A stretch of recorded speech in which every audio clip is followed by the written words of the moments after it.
I'm glad I got a chance to watch this over again. I don't know what the hell that was or what happened right there. Okay. So let me mute this. This guy, Hassan Mwakinyo, who Liam Smith fought yesterday, September the 3rd, 2022, on the headliner of Sky Sports Boxer card. He stopped him via 4th round TKO, but Liam Smith hit him when he was down. Now, something happened. Look, he's pissed. Something happened earlier in an earlier sequence where it looked like he rolled his leg after taking some big punches from Liam Smith. So then he gets up. Liam Smith comes right back out there. And also, he had spit out his mouthpiece. Liam Smith gets up, comes right out there, and they're talking shit to each other. Liam Smith comes out and hits him, and then basically let me see if I can pull up this replay over here for you. See if they put one up before we listen to his post-fight interview. Because, yeah, that was a little, not a good job by the ref, in my personal opinion. He stopped it a little too soon. But showcase fight ain't really mean nothing. The only reason why I'm covering it here on Sunday is because, look, they're in each other's face. What are you saying? The only reason why I'm covering it on this Sunday is because I covered Natasha Jonas's card from the fight yesterday. Liam Smith gets the win. Victor Lachlan looks like he's saying he had no choice but to call it off.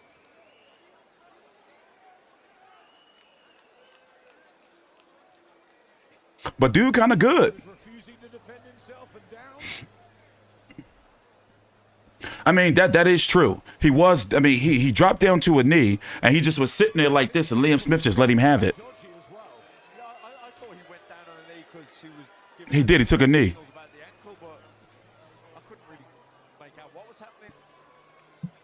Bizarre.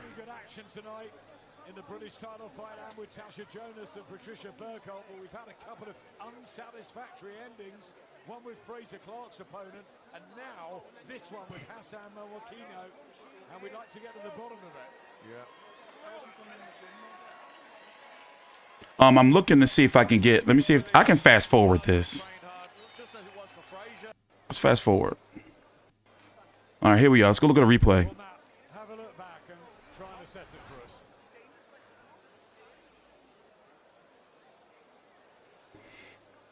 See, he just dropped, and then Liam was hitting him while he was down. And that's the first knockdown.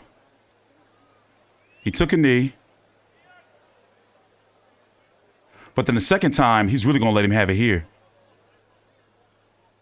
No, this is still the first one. See what I'm saying?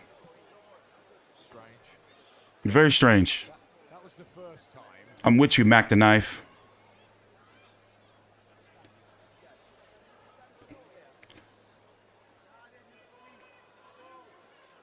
Pushes him off and then goes and takes a knee again.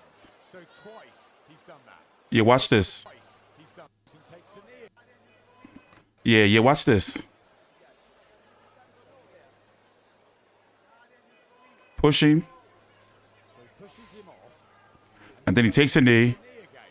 So twice he's done that. Weird. But there's no obvious reason why he took the knee. Even I mean, I'm guessing maybe he didn't want to look. It started to look like maybe, but he was doing good early. So looks like he didn't want to fight. And then I'm looking back at it. That's what it's looking like. He didn't want to fight.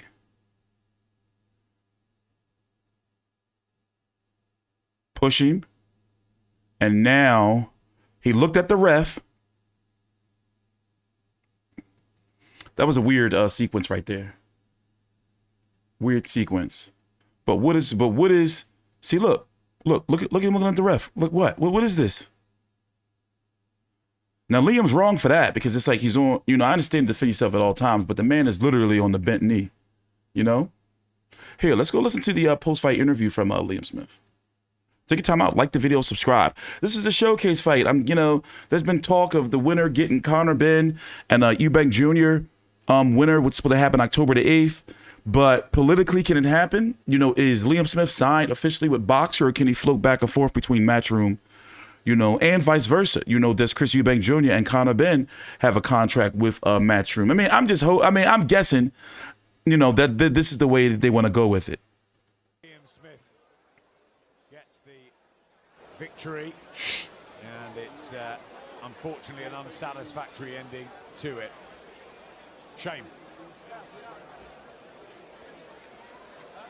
Ladies and gentlemen, referee Victor Laughlin makes a stop to this contest at 1 minute 46 seconds of the fourth round, declaring your winner by TKO, Liam Beefy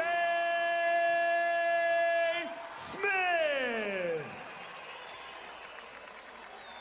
Let's go listen to what he had to say. I don't know, I don't know. I can't answer your question, mate. I wish I could. I can't answer your question. I don't know. I don't know, I don't know. I can't answer your question, mate. I wish I could. I can't answer your question. I don't know. What does it rob me of a proper finish, really? You know, I didn't really do much early on because Hassan's quite wild early on, and you know, I was comfortable. He landed a couple of shots in round 3, and then it's over in 4. So I'm a bit gutted. I never gave the fans a proper finish, but you know, it's out of my hands. What was the conversation you had with him and his team at the end there? Did they offer any explanation? No, I just told him straight he quit, and I just think you don't have to be a genius to see that. You know, he said he slipped. He didn't slip. There's no water there. Like, he just... I can say that it looked like he didn't want to be there, now that I'm actually analyzing it. He quit, and I knew he had that in him. That was the sparring story. I knew he had that in him, and he's just done it. But, and can I just say, you know, over about a month ago, we lost...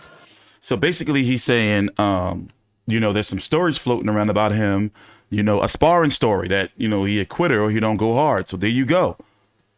One of our friends, no water there, like, Team at the end there, did they offer any explanation? No, I just told him straight he quit, and I just think you don't have to be a genius to see that. You know, he said he slipped. He didn't slip. There's no water there. Like, he quit, and I knew he had that in him. That was the sparring story.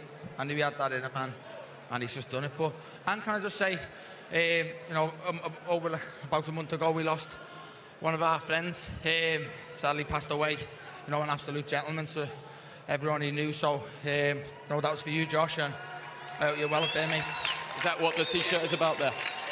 Very well said. May you rest in peace.